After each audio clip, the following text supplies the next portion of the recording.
ওয়াইদা সাআলাকা ইবাদি আন্নী ফাইন্নী করিব।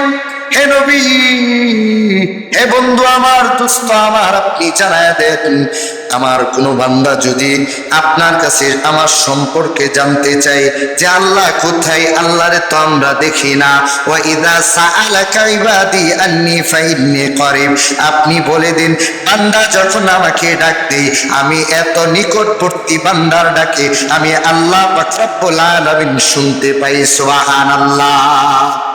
উজিবু দাওয়াতাদ দাঈ ইযা দাআন। আল্লাহর হাবিবকে জানায় দেন, হাবিব আপনি জানায় দেন আমি এত নিকটবর্তী যে অন্য কোন প্রভুর মতো না, লাত উজ্জা মানুষ যেটাকে পূজা বানায়া প্রভু মনে করে তাদের মতো না। তাদেরকে খাওয়ায় দিলে খাই নাই তো খাইতে পারে না, খাওয়ার শক্তি নাই, চলার শক্তি নাই, হাঁটার শক্তি নাই। মুফাসসিরিনে কেরাম বলেন যে ওয়া ইযা সাআলাকা ইবাদি, হে নবী আপনি জানায় দেন আমি আল্লাহ পাক রব্বুল আলামিন এত কাছে, আন্নী ফাইন্নী করিব, এত কাছে, উজিবু দাওয়াতাদ দাঈ ইযা দাআন, বান্দা যখন ডাকে আমি সব কিছু শুনতে পাই, আমি সব কিছু করতে পারি, আমি এমন আল্লাহ আর কোনো আল্লাহ নাই। সুবহানাল্লাহ। ফালইস্তাজিবু লি ওয়ালইউমিনু বি লাআল্লাহুম ইরশিদুন। আমি এত নিকটবর্তী যে কেউ যখন আমাকে ডাকে আমি তার ডাক শুনি, সুতরাং তারাও আমার কথা অন্তর দিয়ে গ্রহণ করুক। আল্লাহ বলেন ফালইস্তাজিবু লি, তারাও যেন আমার কথাগুলো অন্তর দিয়ে শুনে। আল্লাহ বলেন আমার কথা কি? আমি বলছি নামাজ, আমি বলছি রোজা, আমি বলছি হজ, আমি বলছি যাকাত, আমি যেগুলো উপর হারাম করেছি সেগুলো বর্জন করা, আমি যেগুলো হালাল করেছি সেটির উপর আমল করা, এটাই আমার ডাক। সুবহানাল্লাহ। فليستجيبوا لي ويؤمنوا بي لعلهم يرشدون। আল্লাহ বলেন অন্তর দিয়ে গ্রহণ করো এবং আমার প্রতি ঈমান আনো যাতে তারা সঠিক পথে আসে। আল্লাহ বলেন লাআল্লাহুম ইরশিদুন, তারা আমার প্রতি ঈমান আইনা যেন সঠিক রাস্তা দেখে, বেঈমান হয়ে যেন কবরে না আসে, কারণ কবরটা শাস্তির জায়গা, আযাবের শাস্তির জায়গা। সুতরাং কেউ যদি মনে করে আমল না করলে, নামাজ না পড়লে, যাকাত না দিলে, হজ না করলে, রোজা না রাখলে কবরে শান্তি আর শান্তি, আল্লাহ বলেন মোটেও শান্তি না, মোটেও শান্তি না। লাআল্লাহুম ইরশিদুন, সে যেন ভালো থাকে, শান্তিতে থাকে, সঠিক পথে আসে, এই জন্য তারা ফালইস্তাজিবু লি, তারা যেন আমার হুকুম আহকাম গুলো মানে। সুবহানাল্লাহ। ও মুসলমান, ওয়াইদা সাআলাকা ইবাদি আন্নী ফাইন্নী করিব, এটা কেন আসলো? এক সময় মানুষেরা মনে করতো রমজান মাসে আল্লাহ শুনে, অন্য কোনো মাসে আল্লাহ শুনে না। তারপরে আল্লাহ হাবিবকে জানায় দিলেন ওয়াইদা সাআলাকা ইবাদি, বন্ধুরে, ও বন্ধু আপনি জানায় দেন আমি শুধু রমজানই শুনি না, গভীর নিচেও যদি গিয়ে আমারে আল্লাহ বইলা ডাকতে আমি রব্বে কাবা উত্তর দিয়া দিই। সুবহানাল্লাহ। আর জোরে কন্যা সুবহানাল্লাহ। আল্লাহ পাক রব্বুল আলামিন বলেন উহিল্লা লাকুম লাইলাতাস সিয়ামির রাফাসু ইলা নিসাইকুম। ও মুসলমান, দিনের বেলায় স্ত্রীর সাথে সহবাস করা হারাম করে দিয়েছেন কে? কথা কন না কে? আরো জোরে কোন কে? উহিল্লা লাকুম লাইলাতাস সিয়ামির রাফাসু ইলা নিসাইকুম, তোমরা রাতে তোমাদের জন্য হালাল করে দেওয়া হয়েছে তোমাদের স্ত্রীদেরকে। দিনের বেলা রোজা অবস্থায় হারাম করে দিয়েছেন। দিনের বেলা স্ত্রীরে অত ভালোবাসা দেখানো যাইতো না। ও সুমাইয়ার মা, তোমারে সারা বাসি না। সুমাইয়ার মা, তোমার এক নজর না দেখলে কলিজা ঠান্ডা হয় না। রমজান মাসে ভালোবাসা বেশি দেখানো যাবে মুসলমান, উহিল্লা লাকুম লাইলাতাস সিয়ামির রাফাসু ইলা নিসাইকুম, আল্লাহ বলেন তোমাদের জন্য হালাল করে দিয়েছি রাত্রে বেলা স্ত্রীর সাথে ভালোবাসা দেখাও, সহবাস করো, জায়েজ। এক সময় এটা এমন সময় নাজিল হয়েছে, এক সময় ছিল রাসূলের জামানায় যে এটা কি ছিল, যে ইফতার করলো, ইফতার করার পরে ঘুমাইতে হবে, ঘুমানোর পরে শেষ রাত্রে খাওয়া দাওয়া করবে, শেষ রাত্রে স্ত্রীর সাথে সহবাস করা হালাল ছিল, এর আগে হালাল ছিল না। কিন্তু আল্লাহ পাক রব্বুল আলামিন হাবিবকে জানায় দেন, হাবিব আপনার উম্মতকে আরো সহজ করে দিচ্ছি, উহিল্লা লাকুম লাইলাতাস সিয়ামির রাফাসু ইলা নিসাইকুম হুন্না লিবাসুল লাকুম। আল্লাহ পাক রব্বুল আলামিন জানায় দেন, হাবিব ও হাবিবে কিবরিয়া আপনাকে জানায় দেন আপনার উম্মতগুলো যেন ইফতারি করার পর থেকে স্ত্রীর সাথে সহবাস করা হালাল করে দিলাম। যারা আছে হেরা কইছে সুবহানাল্লাহ, যারা নাই হেরা কইছে না। জোরে কোন সুবহানাল্লাহ। আল্লাহ আবার বলেন, রোজার রাতে তোমাদের জন্য হালাল করে দেওয়া হয়েছে তোমাদের স্ত্রীদেরকে। আবার অনেক মানুষ আছে দিনের বেলা স্ত্রী, দিনের বেলা প্রেমিকার সাথে কথা বলি, অন্য কিছু দেই না, রাতের বেলা প্রেমিকার সাথে এমন কথা বলি দিনের বেলা রোজা ভেঙে যাবে এমন কথা। রোজার দিন প্রেমিকার সাথে কথা বলা যাইব না। আরে হারামজাদা, এরা তো ফুরানাই না যায়, ঠিক কিনা? অন্য বেড়ার মায়ের লগে কথা কওয়া হারাম না হালাল? যদি বিবাহ হয় তাহলে হারাম নাকি তাহলে হালাল? বিবাহ হলে হালাল, বিবাহ না হলে হারাম, কথা কোন ঠিক কিনা? তাহলে মুসলমান রোজা থাকলেও যেটা, রোজা না থাকলেও এইটা, কারণ পর মহিলার সাথে ওই ভালোবাসার কথা বলা যাবে। আল্লাহ বলেন, উহিল্লা লাকুম লাইলাতাস সিয়ামির রাফাসু ইলা নিসাইকুম হুন্না লিবাসুল লাকুম ওয়া আনতুম লিবাসুল লাহুন্না আলিমাল্লাহু আন্নাকুম কুনতুম তাখতানুনা আনফুসাকুম ফাতাবা আলাইকুম ওয়া আফা আনকুম ফালআনা বাশিরুহুন্না ওয়াবতাগু মা কাতাবাল্লাহু লাকুম ওয়া কুলু ওয়াশরাবু হাত্তা ইয়াতাবায়ানা লাকুমুল খায়তুল আবিয়াদু মিনাল খায়তিল আসওয়াদি মিনাল ফাজর। সুবহানাল্লাহ। তোমাদের স্ত্রীদেরকে হালাল করে দেওয়া হয়েছে রমজান মাসে রাতের বেলায়, দিনের বেলা হারাম করে দেওয়া হয়েছে। দিনের বেলা স্ত্রীর কাছে যাইবা, কিন্তু স্ত্রীর সাথে ভালোবাসা দেখাইবা, এমন ভালোবাসা দেখাও না যেই ভালোবাসার কারণে অন্য সমস্যা হয়ে যায়, এমন ভালোবাসা দেখাও না যেই ভালোবাসার কারণে রোজাগুলো ভেঙে যায়, এমন ভালোবাসা দেখাও না যেই ভালোবাসার কারণে ফরজ গোসল হয়ে যায়, ঠিক কিনা? হুন্না লিবাসুল লাকুম ওয়া আনতুম লিবাসুল লাহুন্না। আল্লাহ পাক রব্বুল আলামিন বলেন, তারা তোমাদের জন্য পোশাক এবং তোমরাও তাদের জন্য পোশাক। সুবহানাল্লাহ। হুন্না লিবাসুল লাকুম ওয়া আনতুম লিবাসুল লাহুন্না। ও মুসলমান, তোমাদের স্ত্রীগুলোকে আমি পোশাক বানায় দিছি। এই কেমন পোশাক বানাইছি?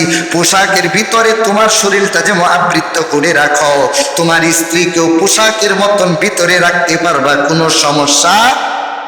জোরে কন্যা, সমস্যা? হুন্না লিবাসুল লাকুম ওয়া আনতুম লিবাসুল লাহুন্না।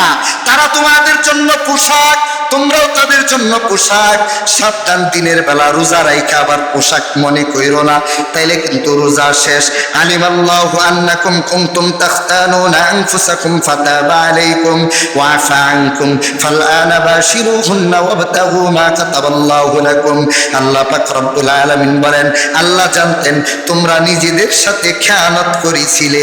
এই শানে নুজুল হচ্ছে ওই কথা, ওই যে রাসূলের ওই জামানায় ইফতারির পর পরই স্ত্রীর সাথে সহবাস করত। স্ত্রীর সাথে কি করত? এখন তো আমাদেরকে হালাল করে দিছে আল্লাহ পাক। এই এই এই আয়াত নাজিল হওয়ার আগে ইফতারির পর থেকে নিয়ে শেষ রজনী, মানে 3টা 4টা, এর আগে হালাল ছিল না। স্ত্রীর সাথে সহবাস করা কি ছিল না? কথা কন্যা করে হালাল ছিল না।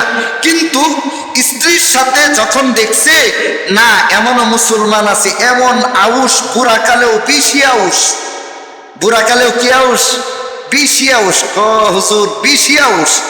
ওই যে কিছু ধরনের যৌবনশীল, ক্ষমতাশীল, বাহাদুর, শরীরের বাহাদুর যৌবন, সেই ইফতারির পর ঠিক থাকতে পারতো না, সাথে সাথে স্ত্রীকে নিয়ে কি করতো, ওই ভালোবাসার কাজে লিপ্ত থাকতো। তখন আল্লাহ বলছেন তোমরা তো খেয়ানত করতেছ, যাও আমি মুহাম্মদের রাসূলুল্লাহ মুহাম্মদের উম্মতকে সহজ করে দিলাম, আমি মুহাম্মদের উম্মতকে সহজ করে দিলাম। আলিমাল্লাহু আন্নাকুম কুনতুম তাখতানুনা আনফুসাকুম ফাতাবা আলাইকুম ওয়া আফা আনকুম। আমি মুহাম্মদের উম্মতকে সহজ করে দিলাম, ইফতার করা থেকে নিয়ে সেহরি পর্যন্ত হালাল করে দিলাম। আরো আস্তে কোন সুবহানাল্লাহ, আমি হালাল কইরা দিচ্ছি। কিন্তু তারা খেয়ানত করতো, এটাই আল্লাহ বলতেছেন তোমাদের প্রতি দয়াপর হয়েছে এবং তোমাদের ত্রুটি ক্ষমা করেছেন। তখন আল্লাহ তাদেরকে ক্ষমাও করে দিছেন, সুবহানাল্লাহ। ও মুসলমান, লম্বা কথা, ওয়ালা তাকুলু আমওয়ালাকুম বাইনাকুম বিল বাতিল ওয়া তুদলু বিহা ইলাল হুক্কামি লিতাকুলু ফারিকাম মিন আমওয়ালিন নাস। তোমরা পরস্পরে একে অন্যের সম্পদ অন্যায়ভাবে দখল করিও। জুরে কয়েন, ওয়ালা তাকুলু আমওয়ালাকুম বাইনাকুম বিল বাতিল ওয়া তাকতুমুল হাক্কা ওয়া আনতুম তা'লামুন ওয়া তাকতুমুল ওয়ালা তাকুলু আমওয়ালাকুম বাইনাকুম বিল বাতিল ওয়া তুদলু বিহা ইলাল হুক্কামি লিতাকুলু ফারিকাম। তোমরা অন্যায়ভাবে অন্যের সম্পদগুলো অন্যায়ভাবে দখল করিও না, এমন মানুষ এই আমাদের এই পুকুর পার নাই, ঠিক কিনা? ওয়ালা তাকুলু আমওয়ালাকুম বাইনাকুম বিল বাতিল ওয়া তুদলু বিহা ইলাল হুক্কামি লিতাকুলু ফারিকাম মিন আমওয়ালিন নাস বিল ইসমি ওয়া আনতুম তা'লামুন। 188 নম্বর আয়াত সূরা বাকারার আল্লাহ বলেন তোমরা পরস্পরে একে অন্যের সম্পদ অন্যায়ভাবে দখল করিও না, অন্যায়ভাবে দখল করিও না। আবার এমনও করিও না যে শাসকের কাছে গিয়ে মামলা দায়ের করবা যে এই সম্পদটা এমুকের, আমি চাই এই সম্পদ আমার দরকার, আপনাকে 1 লাখ টাকা দিব, আপনি তার সম্পদটা জোর কইরা আমার একটা দলিল বানায় দেন, ঠিক কিনা? আছে কি না এমন? আল্লাহ বলেন এমন কইরো না। ওয়ালা তাকুলু আমওয়ালাকুম বাইনাকুম বিল বাতিল ওয়া তুদলু বিহা ইলাল হুক্কামি লিতাকুলু ফারিকাম মিন আমওয়ালিন নাস বিল ইসমি ওয়া আনতুম তা'লামুন। তোমরা পরস্পরে একে অন্যের সম্পদ ভোগ করিও না, দখল করিও না, এবং বিচারকের কাছে গিয়ে দাখিল করিও না, মামলা দাখিল করিও না যে অমুকের সম্পদ আমাকে একটু আমার নামে করে দেন, যদি তোমরা জানো সেই সৎ কথা। বলেন ঠিক কিনা? ও মুসলমান, আল্লাহর হাবিব সাল্লাল্লাহু আলাইহি ওয়াসাল্লামের উম্মত এই কাজ কখনোই করতে পারে না। ও মুসলমান, রোজা আমাদের উপর বিধান ফরজ করেছেন। আল্লাহ বলেন আমি রোজা বিধান ফরজ করেছি, আমি নামাজ ফরজ করে দিয়েছি, আমি যাকাত ও যাদের উপর ফরজ করে দিয়েছি, আমি হজ কয়েকজনের কিছু জনের উপর ফরজ করে দিয়েছি। এটি আমার হুকুম, যদি হুকুম মানো তোমার জন্য রয়েছে জান্নাত। আমি সুসংবাদ দিয়ে দিলাম ওয়াবাশশিরিল্লাযীনা আমানু ওয়া আমিলুস সালিহাত। ওই ব্যক্তিদের জন্য সুসংবাদ যারা মুত্তাকিন সালেহীন, তাদের জন্য আমি আল্লাহ পাক ঘোষণা দিয়ে দিলাম সঠিক পথে চললো, সঠিক রাস্তায় চললো, দান খয়রাত করলো, আমি আল্লাহ পাক রব্বুল আলামিন হাবিবের মাধ্যমে ঘোষণা দিয়ে দিলাম সূরা বাকারা 2 নম্বর পৃষ্ঠার মধ্যে আমি আল্লাহ পাক রব্বুল আলামিন তাকে বিনা হিসাবে জান্নাত দান করব। আরো জোরে কোন সুবহানাল্লাহ। ও মুসলমান, এখন আসেন রমাদান, যাকাত দেওয়া আমাদের জন্য, কিন্তু মুসলমান যাকাত দিতে জানে কিন্তু দেয় না, ঠিক কিনা? মুসলমান যাকাত দিতে জানে কিন্তু মুসলমান যাকাত দেয় না। আরে বাপ, এই প্রসঙ্গ একটু পরে আসতেছে আব্বা। জিন্দিগির হায়াত কতটুকু লম্বা তুমি জানো কিনা? জিন্দিগির হায়াত হযরতে ওমরকে জিজ্ঞাসা করা হলো, ওমর বিন খাত্তাব, পৃথিবীর অর্ধজাহানের খলিফা তুমি ওমর, আজকে তুমি বলো, ও ওমর তুমি আজকে বলো তোমার যে সম্পদ আছে, তোমার যে বাহাদুরি আছে, সম্পদের কারণে তুমি জান্নাতে যাইবা কিনা? ওমর বলেন না, সম্পদের কারণে আগে জাহান্নামে যাইতে হইব। কেন কেন জাহান্নামে যাবেন ওমর? ওমর উপর জান্নাত ফরজ করে দেওয়া হয়েছে। ওমর, আপনার উপরে জান্নাতের টিকিট দেওয়া হয়েছে। ওমর তখন চোখের পানি ছেড়ে দিয়ে মালি মালি, জান্নাত তো দিছই এক সেকেন্ডের ভরসা নাই। আবার যদি রাগ কইরা জাহান্নাম ওয়াজিব কইরা দাও, আমার জান্নাতের টিকিটটা যদি তুমি বাতিল ঘোষণা করো, আমি ওমর এই পৃথিবীর মধ্যে কুকুরের থেকেও দামি হতে পারলাম না। আর আমরা যদি একটু বেশি আমল করি, কারে বাবা রে ফির সাহেব, ঠিক কিনা? একটু বেশি তেলাওয়াত করলে বলে আরে ফির সাহেব সরমুনাই, ফির সাহেব আন্দিকুর, ফির সাহেব সোনাকান্দা, ফির সাহেব সতুরা, এরম ফির নাই। আল্লাহ উমরকে জানায় দেন, উমর আমি আল্লাহ যদি এক সেকেন্ডে তোমাকে টিকিট দিতে পারি, আমি আল্লাহ এক সেকেন্ডেও জাহান্নামের টিকিটও আমি আল্লাহ পাক রব্বুল আলামিন দিতে পারি। সুবহানাল্লাহ। আমি আল্লাহ সব ক্ষমতা আছে। মুসলমান যাকাতের ব্যাপারে উদাসীন। যাকাত কাদের দিতে হবে? যাকাত কাদের উপর ফরজ হয়েছে? যাকাত কারা দিবে? যারা খাইতে পারে না তারা দিবে, নাকি যাদের সামর্থ্য আছে তারা দিবে? যাকাত তাদেরকে দিতে হবে। এর আগে আসেন ইতিকাফ। নাওয়াইতু সুন্নাতুল ইতিকাফ। ইতিকাফের অনেক ফজিলত আছে। আমার এখানে বেশি ওয়াজের দরকার নাই, কারণ আমি জানি যে এখানে আমাদের সভাপতি সাহেব, কেশিয়ার সাহেব দুইজনে বসে। তাহলে এবার বসবেন তো ইনশাল্লাহ? বসবেন। তাহলে দুইজন, আর কেউ আছেন বসবেন। ইতিকাফ, ইতিকাফ নাওয়াইতু সুন্নাতুল ইতিকাফ। ইতিকাফ অর্থ কি? ইতিকাফ এটা হলো অর্থ কি? ইতিকাফ অর্থ হচ্ছে অবস্থান করা।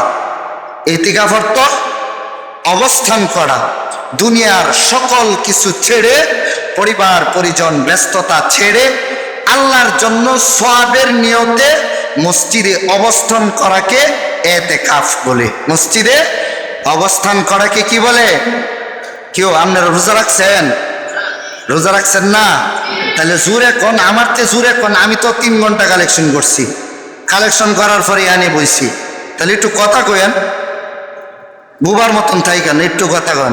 ইতিকাফ দুনিয়ার সকল কিছু ভেজাল থেকে সরে সওয়াবের নিয়তে আল্লাহ এবং রাসূলের জন্য মসজিদে অবস্থান করাকে কি বলে? ইতিকাফ বলে। এখন যদি কোনো হিন্দু ভাই, খ্রিস্টান ভাই কেউ বুঝে না এমন ভাই ইতিকাফ কি, তাহলে বলতে পারবেন তো ইনশাল্লাহ যে দুনিয়ার সকল কিছু ছেড়ে দিয়ে, দুনিয়ার চিন্তা ছেড়ে দিয়ে মসজিদের মধ্যে সওয়াবের উদ্দেশ্যে, সওয়াবের নিয়তে আল্লাহকে রাসূলকে রাজি খুশি করাকেই, অবস্থানকেই ইতিকাফ বলে। বলেন সুবহানাল্লাহ। এখন ইতিকাফ কখন থেকে করবে? শেষ দশকে সাহাবায়ে কেরামরা বসতেন, হাবিবুল্লাহ রাসূলুল্লাহ বসতেন ইতিকাফ। ইতিকাফ হচ্ছে, ইতিকাফ এটা হচ্ছে আল্লাহ এবং রাসূলের বিধান। এটা আল্লাহর পক্ষ থেকে আসছে যে তোমরা কি করো? ইতিকাফ করো।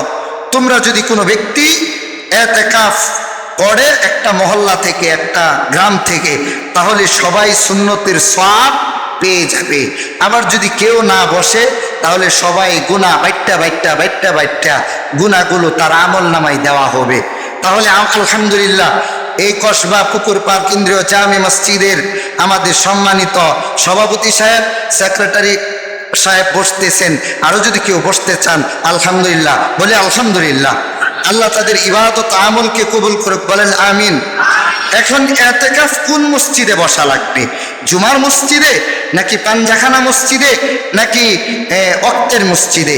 এখন হলো কোনো জুমার কোনো প্রয়োজন নেই। যেই মসজিদে জামাত হয়, যেই মসজিদে নামাজের জামাত হয়, সেই মসজিদেই ইতিকাফ করা লাগবে। সেই মসজিদে কি করতে হবে? ইতিকাফ করা লাগবে। এই জুমার মসজিদেও, পাঞ্জাখানা মসজিদেও, যেই মসজিদে নামাজ পড়া হয় জামাতে, সেই মসজিদে ইতিকাফ বসা লাগবে। বলেন সুবহানাল্লাহ। এখন পুরুষরা ইতিকাফ বসবে মসজিদে, এখন মহিলারাও ইতিকাফ বসে গড়েতে, ঠিক কিনা? মহিলাদের বিষয়ে হলো, যদি সে ইতিকাফে বসতে চায় তাহলে প্রথমত তার স্বামীর কাছ থেকে অনুমতি নিতে হবে। প্রথমত তার স্বামীর কাছ থেকে অনুমতি নিবে যে ওগো দুলালের আব্বা, ও মাশাল্লাহ, আদর কইরা কইয়া মাশাল্লাহ তার কাছ থেকে অনুমতি নিয়ে নিবেন। মা বোন অনুমতি নেওয়ার পরে সে ঘরের এক কর্নারে এতেকাফ বসবে। আবার এতেকাফ 10 রমজান থেকে মানে 20 রোজা থেকে মানে চাঁদ ওঠা পর্যন্ত, ঈদের চাঁদ ওঠা পর্যন্ত সেই মসজিদে অবস্থান করাকেই এতেকাফ বলে। এখন মা বোনরা ঘরের এক কর্নারে বসবে। এখন মা বোনদের একটা মাসালা আছে, মা বোনদের যদি মাসিক হয়, হায়াস হয়, তাহলে এতেকাফ ছেড়ে দিতে হবে। এতেকাফ কি করতে হবে? ছেড়ে দিতে হবে। ধরেন আমার স্ত্রী এতেকাফে বসছে, ধরেন এতেকাফের সময় হয়েছে, এতেকাফে বসছে, তখন আমার স্ত্রী একটা মাসিক, একটা যে তাদের অসুস্থ মাসিক হয়েছে বা মিমস হয়েছে, যদি 3 দিন 4 দিন যাওয়ার পর এতেকাফের সময় এতেকাফে বসা অবস্থায় অসুস্থ হয়ে যায়, তাহলে সাথে সাথে এতেকাফ ছেড়ে দিতে হবে। কথা বুঝছেন? এতেকাফ ছেড়ে দিতে হবে, শেষ, আর এতেকাফ হবে না। এখন আসেন, এতেকাফে মা বোনরা বৈশা ওই দানলারে মুরগি আয় ধরছে, কোনার থেকে কিলো খাদি জালো এটা মুরগি খাওয়া হলো, কিলো তোর ইত্যার লাগে হাওয়াই, এতেকাফ হইব? কথা বুঝছেন না? কেউ আচ্ছা বাজারে এটা নেই হেটা নেই, হ্যাঁ রে কই তারস না, প্রতিদিন এটা তো কয়দিন না খায়া থাম, কয়দিন ধরে শ্যাম্পু নাই, কয়দিন ধরে সাবান নাই, এরকম করলে স্বামীর সাথে এতেকাফ হবে? হবে না। এই কথা তো মাইক নেই, ইনশাআল্লাহ কয়েকদিন পরে মাইকও ব্যবহার করব বাহিরের। এটা বুঝবেন, এটা বুঝাবেন। শহরের প্রতিটা মসজিদেই মাইক ব্যবহার হয়, যেহেতু মসজিদের এলাকার ভিত্তিক মা বোনরা থাকে, তারা শুনতে পাই। কথা বুঝছেন? এই যে এই মাসালা কারা শুনবো? কতজনে আয় জিগাইছে আমারে, ইরুম ফেস লাগাইছে এক বিড়ি, আয়া ক হুজুর কো, আমি কই আমি হুজুর, আপনি হুজুর না, কেরে কামনের দাড়ি নাই, দাড়ি ধরে লাইছে পুরা বিড়ি, দাড়ি ধরছে, আর আমি হুজুর মানে না, কিল্লিগা 10টা টেহা দান করতাম হুজুরের দেম। আমি কই তাইলে হুজুর আয়ুক, আমি কমুনে, আচ্ছা বাজান তাইলে কইও তুমি, আমি কই আচ্ছা জানাম নে। কথা বুঝছেন? মাসালা, অনেক মাসালা এতেকাফ নিয়ে সমস্যা হয়েছে। ও মুসলমান, গিয়ে বাড়িতে বুঝাইবেন এমনে এমনে এমনে, কারণ মহিলারা তো একটু বেশি বুঝে, বুঝছেন না? বুঝতে বুঝতে এত বুঝা বুঝে বেশি বুঝে, তাদের বুঝাইবেন, একটু বুঝাইবেন। নামাজ আমাদের পড়তে হবে। এখন আসেন, এতেকাফ শেষ হয়েছে, এতেকাফে বসলে কি সব পরবর্তীতে ইনশাল্লাহ পরের জুমায় বলবো। এখন আসেন যাকাতের বিষয়ে। যাকাতের যে ফেতরা, নিম্নেরটা হচ্ছে 110 টাকা, ব্রাহ্মণবাড়িয়া এবং সারা বাংলাদেশের জন্য 110 টাকা। 100 কত? কন্যাটি আপনারা দিতেন না যাকাত ফিতরা? বলেন 110 টাকা ফিতরা দিবেন, জনপ্রতি 110 টাকা। আর যাদের 1 লাখ টাকা আছে, 7.5 ভরি স্বর্ণ, 7.5 ভরি, একজন আসছে 15 ভরি আছে তার ঘরও, মাশাআল্লাহ। এক মহিলা এসে হুজুর আমার 15 ভরি। আমি কই আমারে কইছেন মানুষেরে কইলে ডাহাইতে ধরবো। যে দাম স্বর্ণের, মাশাআল্লাহ। 1 ভরির দাম কত? অনেক বেশি, 2 লাখের উপরে। অন আমার বউ আমারে খুঁড়া দেয়, তুমি বেচ চালাইছিল একটু লাভ দেখিয়া 1,60,000 না কত দেখিয়া আমার চেইন দেয়া, ওহন 2 লাখের উর্ফে গেছে, ওহন ডাবল দেওয়ার লাগবো আমারে কইতে দেন ডাবল। কথা বুঝছেন নি? স্বর্ণের বেশি দাম।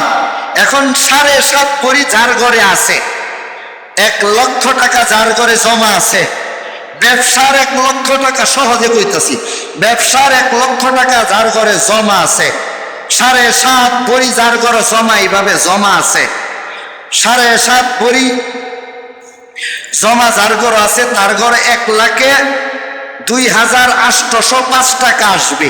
1 লাখে 2,805 টাকা, মানে 250 টাকা।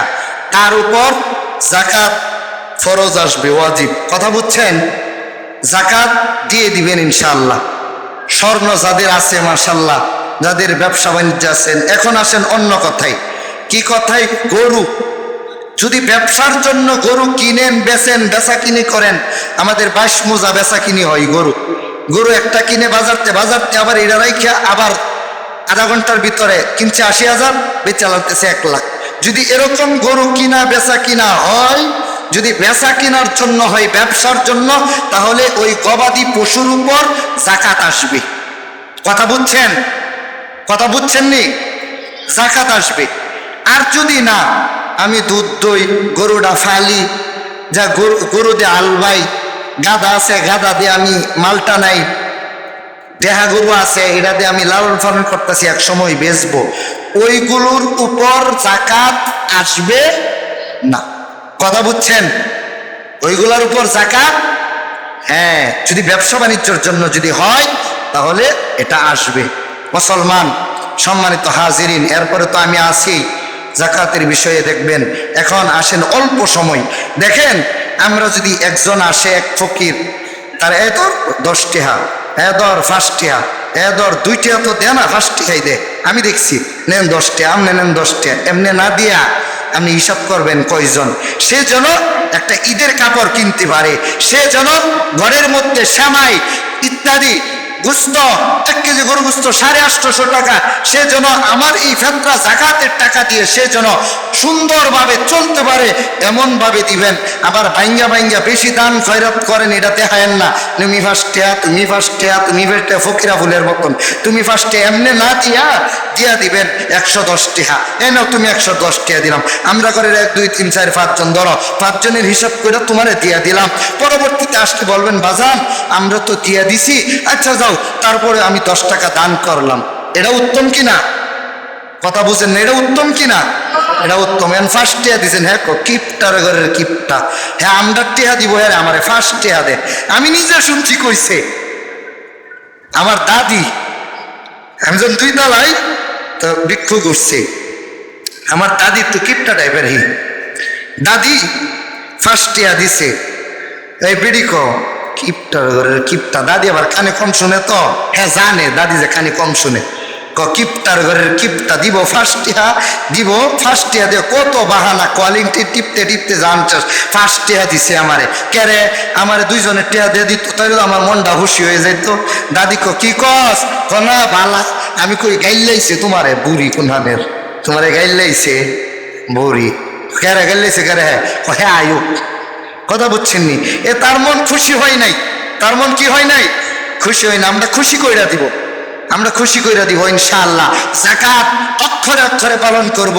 যেই ব্যক্তি যাকাত আদায় করবে না, সে যেন, আল্লাহর হাবিব বলেন, সে যেন, তার যেন হাসর নাসর হয় কারুনের সাথে, সে যেন আবু জাহেলের সাথে, কারুনের সাথে জাহান্নামে গিয়ে ওই জাহান্নামের মধ্যে তার সাথে সঙ্গে হয়ে আগুনে পড়ে যাকাত না দেওয়ার কারণে নবীজি বলেন, আমার উম্মত যদি যাকাত না দেয়, সব থেকে বেশি শাস্তি হবে আমার উম্মতের যাকাতের কারণে। সুতরাং আমরা যেন যাকাত থেকে বঞ্চিত না হয়। মুহাম্মদের উম্মত গুলো কখনোই যাকাত থেকে বঞ্চিত হবে ইনশাআল্লাহ। আসিয়ামু রমাদান তাকাব্বালাল্লাহু রমাদান, শাহরু রমাদান, আহলান সাহলান রমাদান, আহলান সাহলান মারহাবা রমাদান, রমাদান করিম, রমাদান মুবারক। আলহামদুলিল্লাহ, আমাদের জন্য এই পবিত্র রমাদান, সম্মানিত রমাদান, কুরআন নাযিলের রমাদান, গুনাহ মাফের রমাদান, যাকাতের রমাদান, পরিশুদ্ধ হওয়ার রমাদান, আত্মা পরিশুদ্ধ হওয়ার রমাদান, আল্লাহকে কাছে পাওয়ার রমাদান, আল্লাহকে ভালোবাসার রমাদান, বেশি বেশি দান খয়রাতের রমাদান, আল্লাহ এবং হাবিবকে খুশি করার রমাদান। বলি সুবহানাল্লাহ। এই রমাদান পেয়ে আমরা খুশি না বেজার?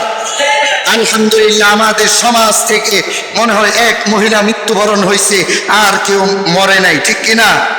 আল্লাহর কাছে দোয়া করি পুরা রমাদানটা যেন আমার এই সমাজের মানুষগুলো যেন হায়াতকে এই রমজানের রোজা রেখে আল্লাহর কাছে নৈকট্য বান্দা হয়ে যেন কবরে ঈমান নিয়ে যেতে পারে। আল্লাহ তৌফিক দান করুন, বলেন আমিন। মুহতারাম হাজিরিন, এটা রমাদানের মাস, কোরআন তেলাওয়াতের মাস, জিকির আজকারের মাস, দুরুদের মাস। এই মাসটা আল্লাহর কাছে বেশি প্রিয়, সুতরাং এই মাসে অবহেলা করা যাবে না। মুসলমান, আমি তো ঘোষণা দিতে চাই একটি হারানো বিজ্ঞপ্তি, একটি হারানো বিজ্ঞপ্তি। কি বিজ্ঞপ্তি? পুকুরপাড় কেন্দ্রীয় জামে মসজিদের প্রথম দিন, দ্বিতীয় দিন, তৃতীয় দিন যেই মুসল্লি এসেছিল, আজ 15-16 রমাদান, আজকে সেই মুসল্লিগুলো পিছনের কাতার থেকে হারিয়ে একটি হারানো বিজ্ঞপ্তি। আমাদের পুকুরপাড় কেন্দ্রীয় জামে মসজিদ থেকে পিছনের 2-3 কাতার মুসল্লিগুলো হারিয়ে গিয়েছে। সম্মানিত মানুষ, সম্মানিত মুসলমান, তোমরা যদি দয়াবান মুসলমান, দয়াবান ভাই, তোমরা যদি সেই মুসল্লিদেরকে খুঁজে পাও, তাহলে মসজিদের কর্তৃপক্ষের সাথে বা ইমামের সাথে যোগাযোগ করো, ঠিক কিনা? আল্লাহ বলেন, বান্দা তুই রমজানে হারাম করছস, আমি কিচ্ছু বলি নাই। বান্দা তুই সাজদাতে হারাম করছস, কিচ্ছু বলি নাই। বান্দা জুমার দিন আসতে পড়ে আসস নাই, কিচ্ছু বলি নাই। খানা বন্ধ করি নাই, প্রস্রাব বন্ধ করি নাই, পায়খানা বন্ধ করি নাই। আমি আল্লাহ সব কিছু চালু রাইখা আমি এটাই বুঝাতে চাই, বান্দা তুই আমার কাছে তওবা কর, সাজদা দে, এখনো রমাদান আছে, তুই আমার কাছে চা, আমি ক্ষমা করার মালিক আমি আল্লাহ। এই হারানো বিজ্ঞপ্তি আল্লাহ বলেন, আল্লাহ বলেন, বান্দা তুই হারায় গেলি, বান্দা তুই কেমনে চইলা গেলে আমারে সাইরা। বান্দা তোর জন্য তো একটা মাস একটু কষ্ট দিছি, বান্দা একটা মাস তো তুই নামাজ পড়বি, 1 মাস তুই কি আমারে কষ্ট দিবি? বান্দা 1 মাস তোরে সময় দিলাম, 1 মাস কি জুলুম করলাম? আমি তো বিবিকে বঞ্চিত রাখি নাই, বিবির জন্য আমি রাতের বেলা হুকুম করছি তুই সহবাস করতে পারবে, মিলামিশা করতে পারবে, আনন্দ ভোগ করতে পারবে। আমি যদি ওই জাতির মতো বানায় দিতাম, সহবাস করা যাবে না, তাহলে কি হইতো? আমি তো তোর জন্য সহজ করে দিলাম, রহমত করে দিলাম, আমি তোকে সহজ করে দিলাম এই জন্যই, কারণ হাবিবুল্লাহর জন্য সহজ করে দিচ্ছি। আর তুই যদি সহজ পাইয়াও যদি আধা ঘন্টা 1 ঘন্টা সময় যদি আমাকে সাজদা না দেস, তাহলে আমার মনে বড় কষ্ট লাগে। আল্লাহ বলেন, বান্দা আমি ক্ষমা কেমনে করুম তোকে? তুই তো সাজদা দেস নাই, তুই তো তারাবি পড়স নাই, রোজা যাও রাখছস, ফরজ নামাজ পড়স নাই, আমি তোরে কেমনে তোরে মাফ করুম? তোর আমল নামা তুই দেখ, 30 দিনের রোজার ভিতর তুই কয়দিন রোজা রাখছস নাফরমান? ওই নাফরমান কতদিন রোজা ভাঙছস তুই দেখ, তোর এখানে লেখা আছে। আমাকে বলে আল্লাহ নাফরমান কতদিন তারাবি পড়স নাই, দেখ একটু দেখ, তোর আমল নামা তুই দেখ। এ নাফরমান তুই দেখ না তুই কয়টা সিজদা দিছস? এই নাফরমান তুই দেখতে কতবার আমার আল্লাহ বইলা রাখতিছস? আমি তো তোর আশাই বইসা রইছি। ওয়ালা তালবিসুল হক, সত্য কথা যখন সত্য, আমি আল্লাহ মাফ করব, এটাও সত্য। তুই আমাকে সাজদা দে, আমি আল্লাহ তোরে মাফ করে দিব। সুতরাং সময় এসেছে এখন আমলের নিয়তির, ভালো কাজগুলো ধাবিত হই, ভালো কাজের দিকে দেখি। আল্লাহ পাক রব্বুল আলামিন আমাদের এই রমাদান, আমাদের সেহরি, আমাদের ইফতার, আমাদের তারাবি, আমাদের সকল ইবাদতগুলো আল্লাহ কবুল করুক, বলেন আমিন। ওয়া আখিরি দাওয়ানা আলহামদুলিল্লাহি রাব্বিল আলামিন। যারা সুন্নত করব